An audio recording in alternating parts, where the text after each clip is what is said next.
The wedding of Queen Victoria and Prince Albert. As the preparations for Queen Victoria's wedding reached a fever pitch in the lead-up to the 10th of February 1840, a sense of chaotic excitement filled the air. The entire focus seemed to revolve around doves, cupids, triumphant arches, white favours, and not least of all, a colourful array of lamps and widespread illuminations, as described in the journal. This frenzy had been building since the announcement of their engagement the previous November, captivating the nation with royal wedding favour. Despite Queen Victoria's youth and apparent unease with her regal duties, having ascended to the throne in June 1837, there was an expectation that she wouldn't rule for long. However, her reluctance to marry was evident in her own words, expressing dread at the thought of matrimony and a preference for having her own way. Concerns about a potential husband limiting her powers, akin to Elizabeth I's worries, made Victoria hesitant to pursue marriage. However, those around her, particularly her family, had a very different view.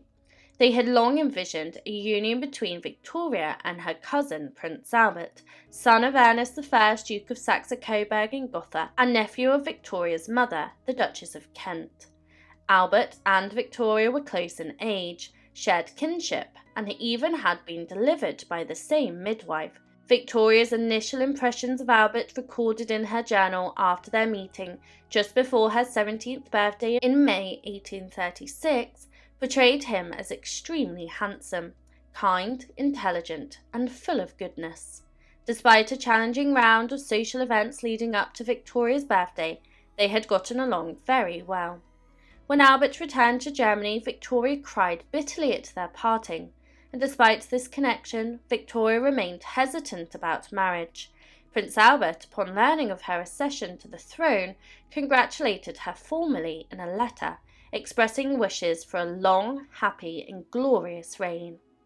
Press speculation intensified about Queen Victoria's potential marriage, as Albert and his brother were invited for another visit, arriving at Windsor on the 10th of October 1839. Despite her initial reluctance, Victoria was completely taken aback by her cousin's presence after a 3-year separation.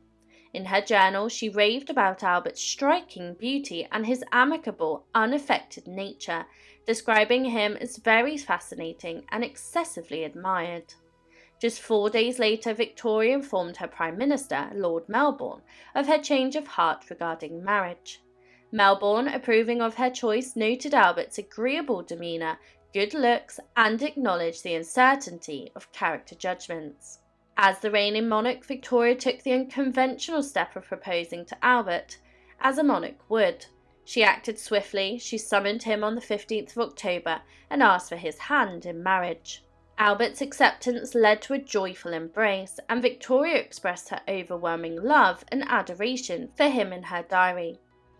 Albert reciprocated the sentiment, sharing with a friend that he had achieved the pinnacle of his desires.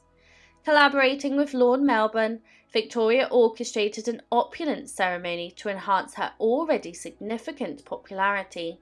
Departing from the tradition of small private royal weddings, Victoria insisted on a public bridal procession to St. James's Palace, inviting more guests than ever before. For her wedding attire, Victoria rejected the crimson velvet robes of state, choosing a dress of pure white for his simple magnificence. This decision not only accentuated her purity and innocence, but also made her more visible to the crowds. The white dress set a global trend, sparking a craze for women across the country to replicate royal bridal fashions.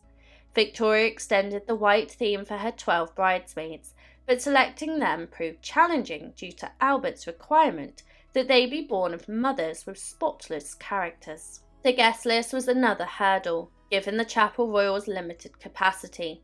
Victoria stirred controversy by inviting only 5 Tories, revealing a bias towards the Whig party. On the wedding day, despite waking up to pouring rain, Victoria remained cheerful.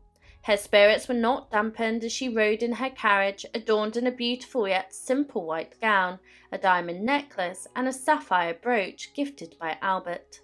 Despite Albert's scarlet and white British Field Marshal uniform, Florence Nightingale, among the onlookers, noted his seemingly borrowed and less impressive attire for the occasion. Victoria's father passed away when she was a baby, and she was escorted down the aisle by the Duke of Sussex during her wedding procession through the staterooms to the Chapel Royal.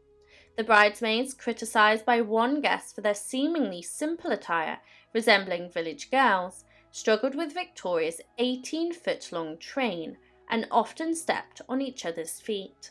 Despite this, Victoria was delighted with their appearance, describing them as making a beautiful effect in their white dresses adorned with white roses.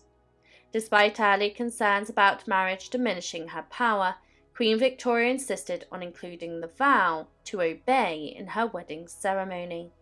This sparked concerns about Albert's political role, and although it became evident that Victoria was not inclined to obey anyone, in her journal she deemed the ceremony very imposing and fine and simple, believing it should leave a lasting impression on those making promises at the altar. The wedding breakfast took place at Buckingham Palace, preceded by a private moment between the newlyweds.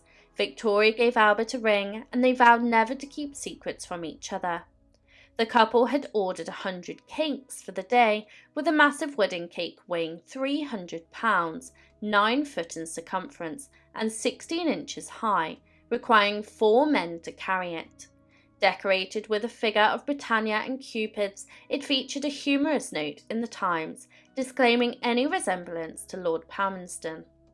After the banquet, Queen Victoria changed into a white silk travelling gown and departed for Windsor Castle with Albert. Despite complaints about the shabby coach and a small escort, the choice pleased the public, weary of the uncle's excesses. A massive crowd accompanied them to Windsor, where Victoria, despite a headache, felt heavenly love and happiness beside her affectionate husband.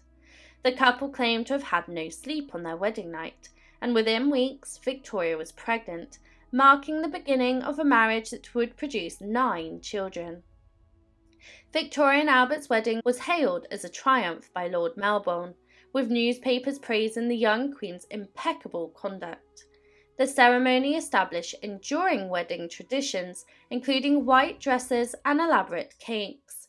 Victoria's myrtle bush, planted from her bouquet, carried significance, with a sprig later used by Queen Elizabeth II on her own wedding day.